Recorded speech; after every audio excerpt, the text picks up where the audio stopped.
You might have heard that an OpenAI model just became one of the top 200 programmers in the world. And it's true, at least according to one benchmark. And while it's always worth questioning a model's performance, really anything's performance, on just one test and situating it in a larger context, especially when it seems like that test being passed cost $1 million in compute power alone. But overall, OpenAI's claims about O3 do pass my smell test. I've actually been hearing really positive things from programmers about the O1 model, which was O3's predecessor, the previous generation, just on computing tasks and programming tasks already. And anyway, I find the trend that O3 represents way more interesting than any one benchmark could possibly be. And so today, I want to walk you through what that trend is, why I think it's profound, both for the technology and for the world. And I want to tell you a story from a previous era that I think holds really valuable lessons for us today.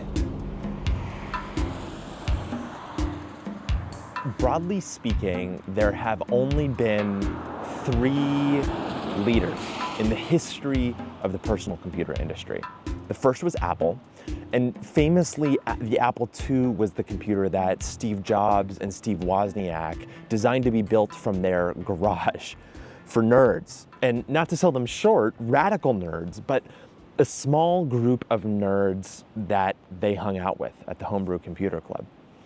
When the Apple II broke out to the tune of hundreds of thousands of customers, the next leader, IBM, took notice. IBM built their Apple II competitor using an unusual process for the company at the time. They outsourced key components to other companies in an effort to hit the market sooner, faster, before that silly startup Apple could make things any harder than they already had. Notoriously, the 2 components that IBM outsourced were, first, the microprocessor to a young company called Intel, and second, the operating system to a tiny little startup called Microsoft. The IBM PC quickly forced Apple's hand in the PC space. And as is true in almost all tech history, Apple was forced to innovate or face death, and their answer to the IBM PC was a cute little computer that they called the Macintosh. But it wasn't enough. The IBM PC was too successful, too quickly, and despite the technological superiority of the Mac, the PC completely wrested control of the market. And the most important part of that success was developers.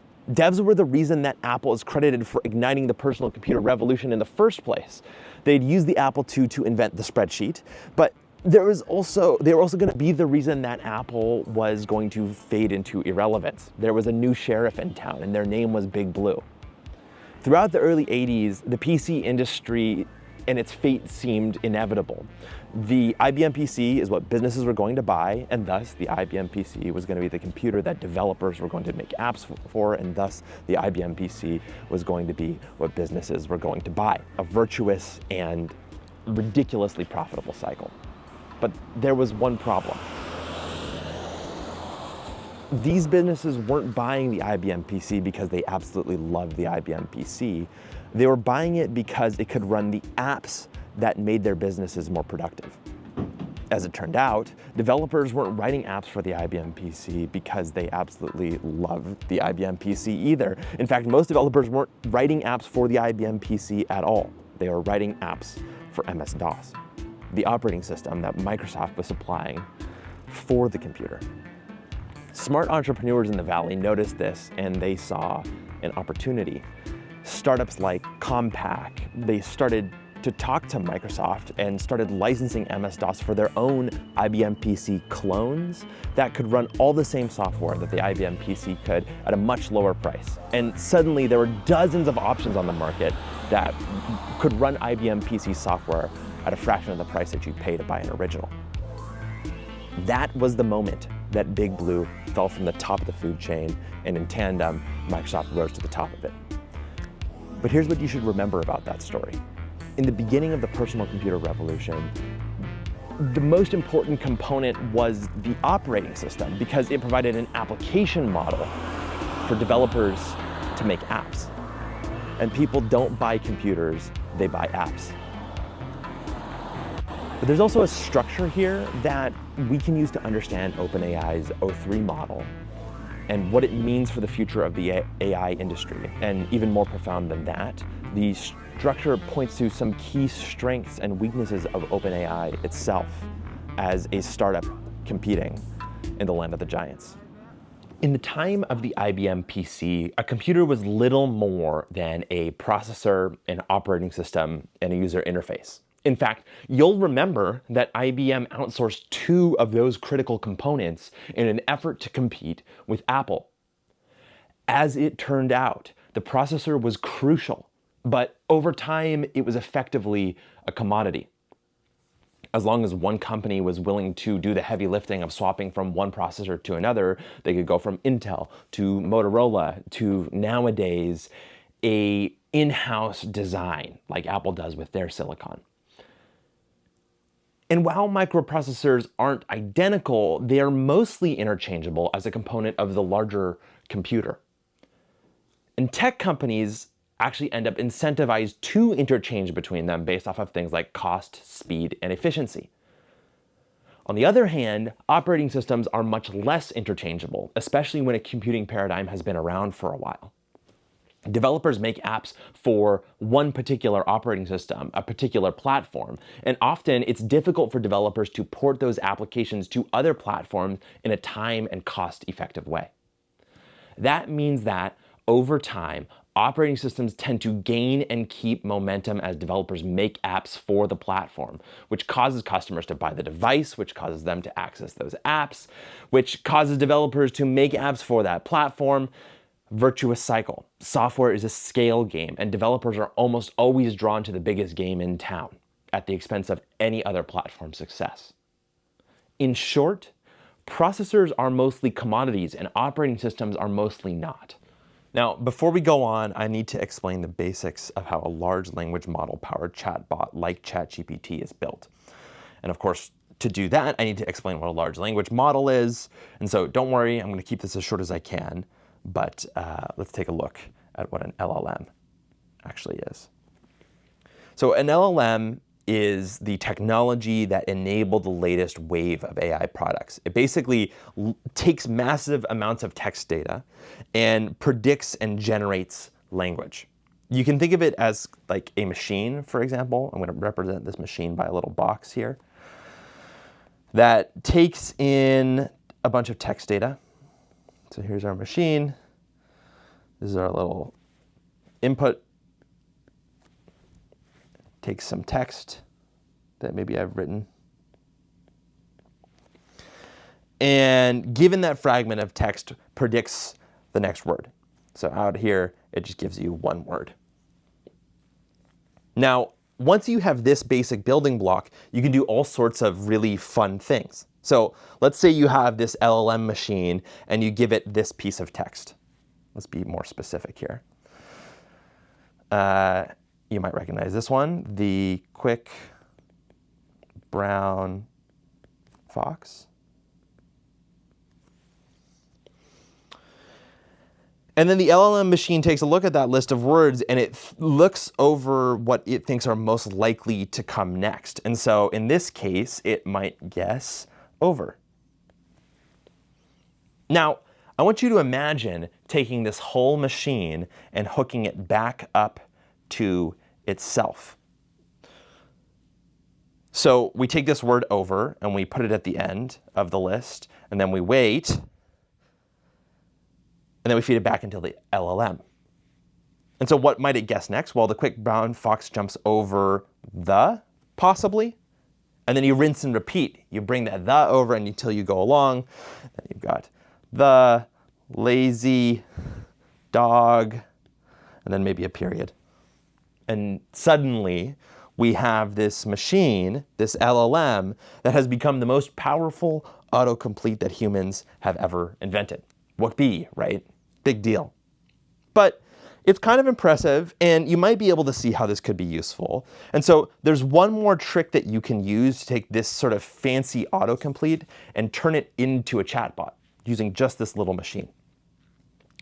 So instead of passing in a fragment that's sort of random, like the quick brown fox jumps over, you might pass it some instructions or a description of a scene. So something like, what follows is a chat between a helpful assistant and a user. And then what you might do is you might prepend or append to this, but sort of prepend the user's input with this sort of user tag, we'll just say, right? Kind of like you might see in an instant message. And then of course, what the person does is they see a piece of user interface that looks a lot like a little text box up here with a little arrow that says send. And they type in whatever they want, and so the user types in whatever they want. And then you prepend or append, depending on your perspective, something that says bot or assistant, right? So this is the user's message that they're about to send. And when they hit send, you send this whole chunk of text, including what the user typed and including these little tags. And then what it will do is generate the next word. And then what do? You hook it back up to itself and you send it back around again, completing the loop. And you keep going until it's done generating. Suddenly, when you hook it up like this, you've got a chatbot. And of course, this is a simplification, but at a high level, it actually works. Chatbots are really just thin wrappers around an LLM.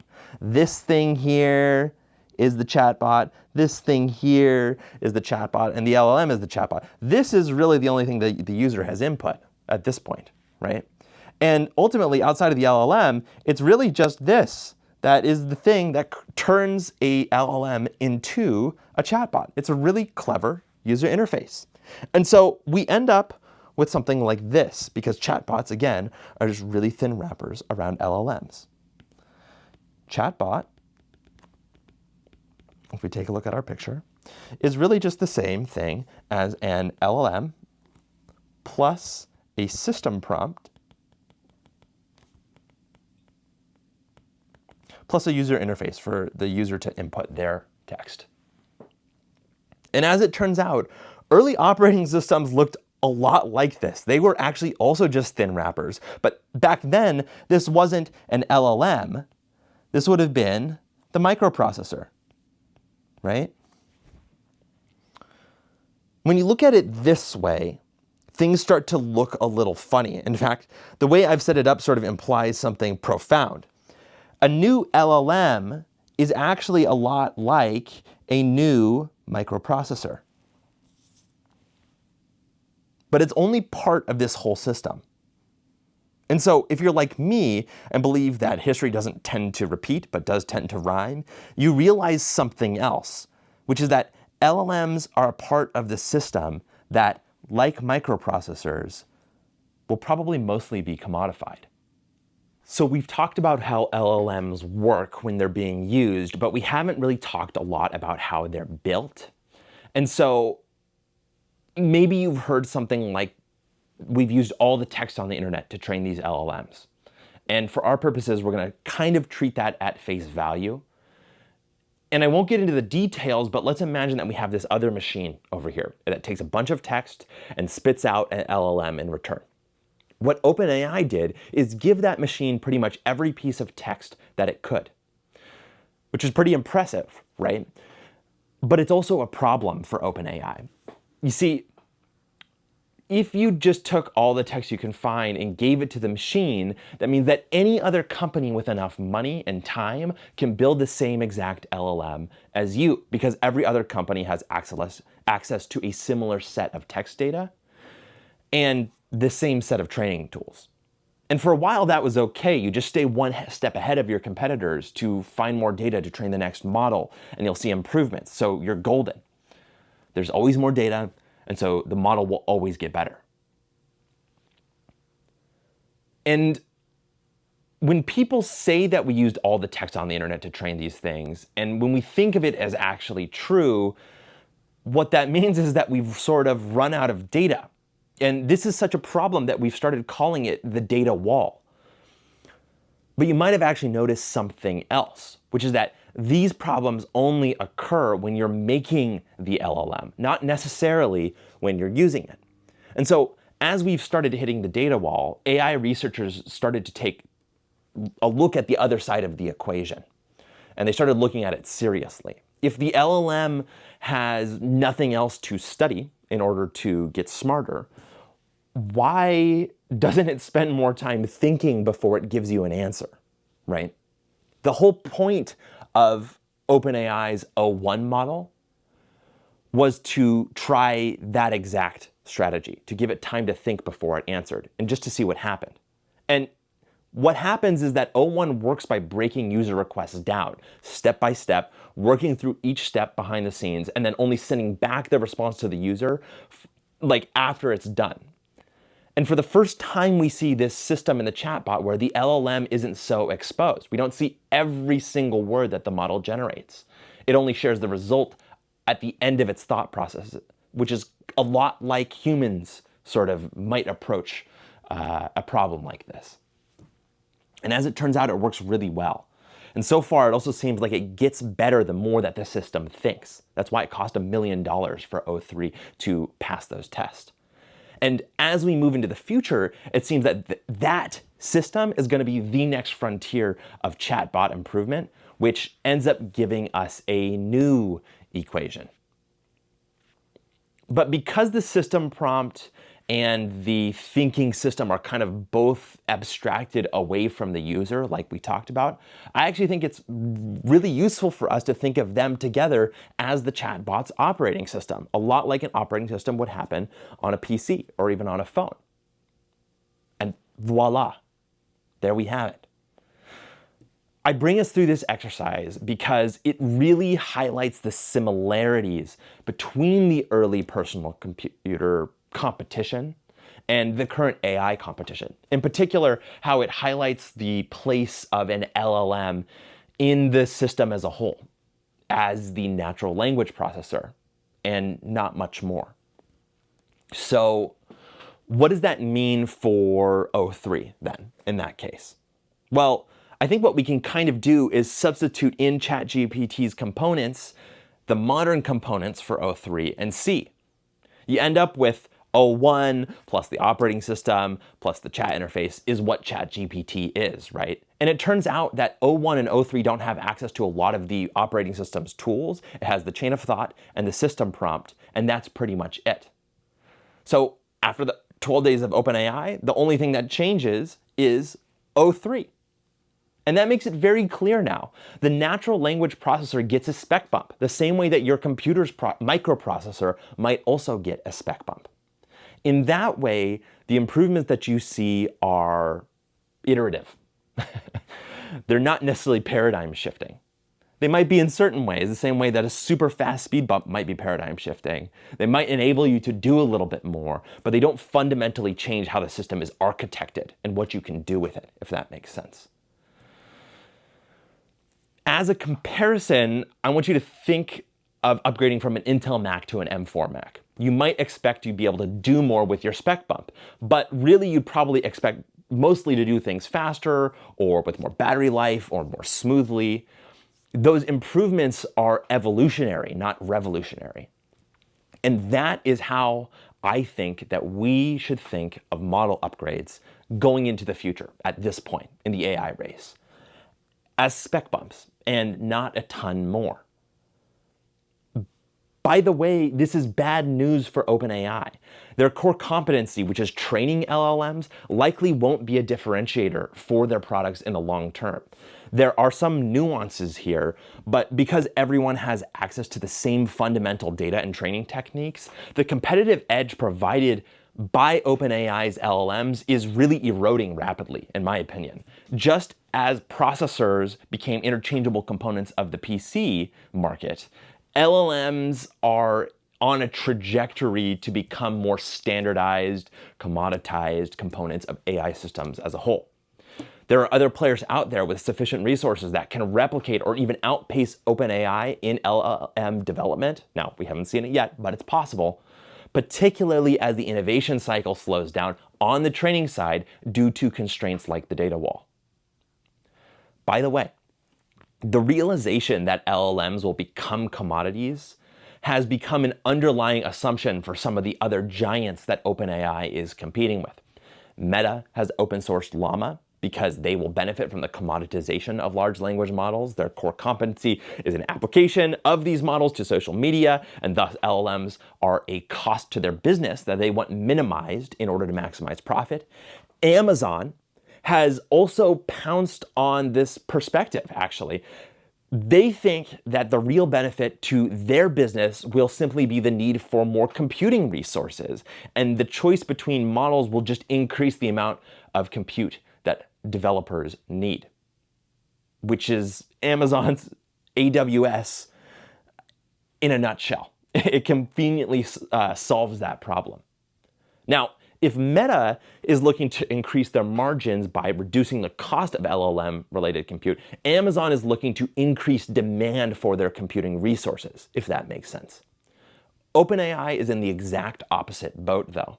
If LLMs become commoditized, and especially if they lose their lead in creating better LLMs, they lose a crucial form of differentiation in the marketplace. All else equal, if there are other models out there that are good enough, fast enough, cheaper, more accessible, why wouldn't someone else choose someone other than OpenAI? That's a problem for them. Amazon's interest in increasing compute demand is also a hint at something OpenAI needs to be really scared about, in my opinion. They can't compete with the scale of compute at Google or Amazon or Microsoft. And at the moment, they have to continue renting time on other companies' machines.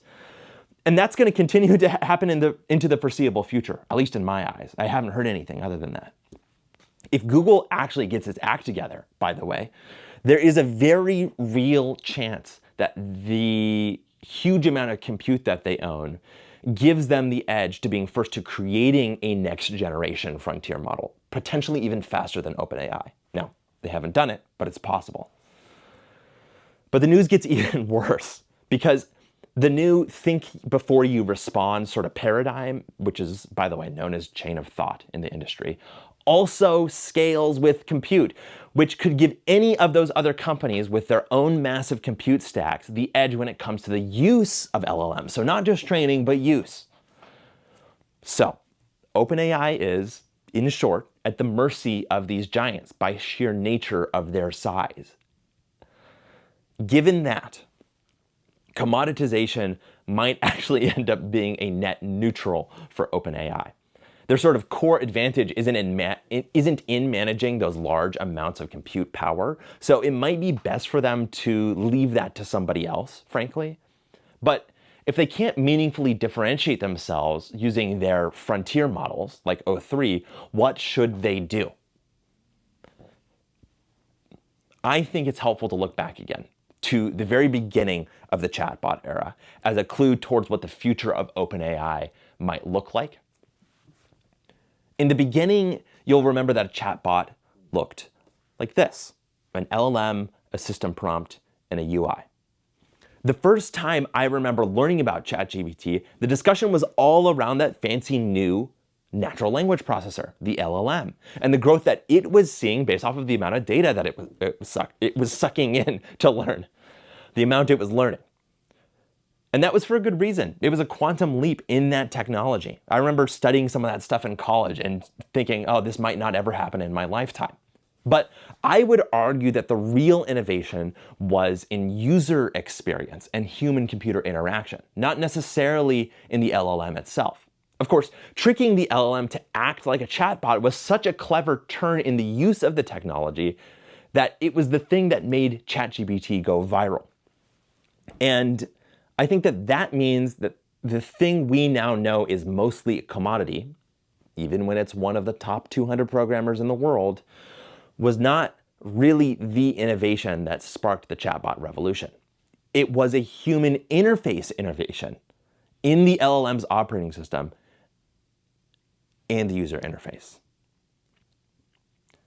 LLMs, like the microprocessor, are actually enabling technologies for innovative human interfaces.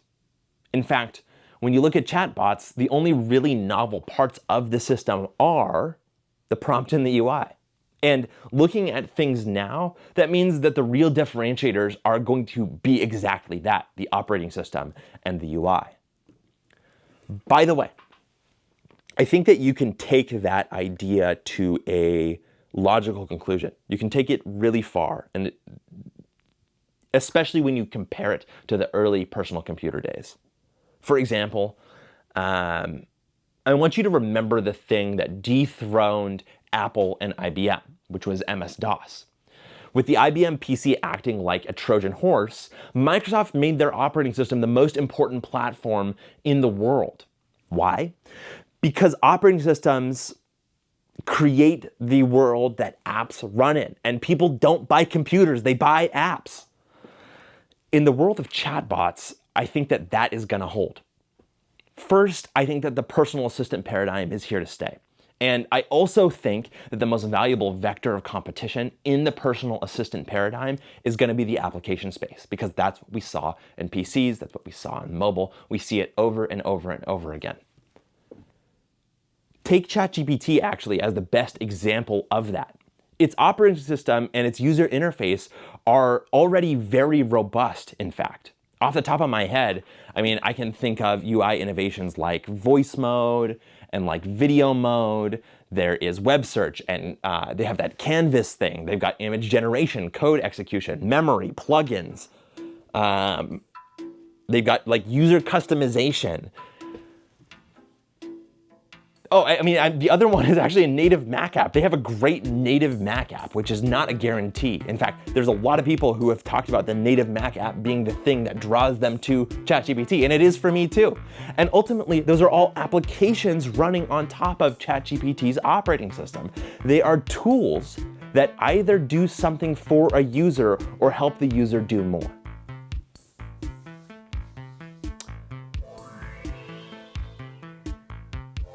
I think that that is unique in the AI space, by the way, almost unique. Other platforms have some level of attention to detail when it comes to apps, but even Anthropic and Google and Microsoft and Meta, they don't have anything near the sort of extensive catalog that OpenAI does in ChatGPT. Meta might be the closest, but you'll note there's one exception there, which is Apple.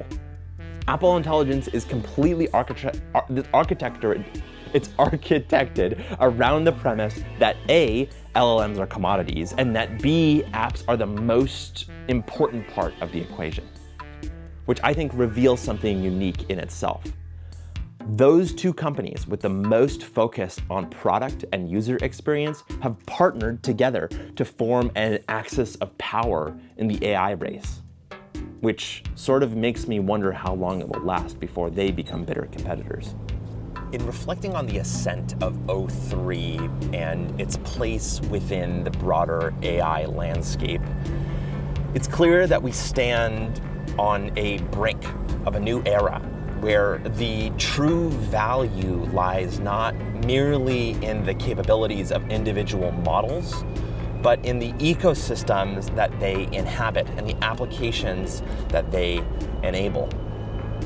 A lot like the personal computer revolution being ultimately shaped by the operating systems and the vibrant developer communities that thrived around them, the future of artificial intelligence will probably be defined by these powerful language models, but also integrated into diverse user-centric platforms, even when we think of them as being able to code like the top 200 programmers in the world. That paradigm shift emphasizes that while foundational technologies like LLMs provide the necessary horsepower, it is innovative interfaces that drive widespread adoption and meaningful impact, ultimately. And I think it'll look a lot like it rhymes with the story of the personal computer at the end of the 20th century.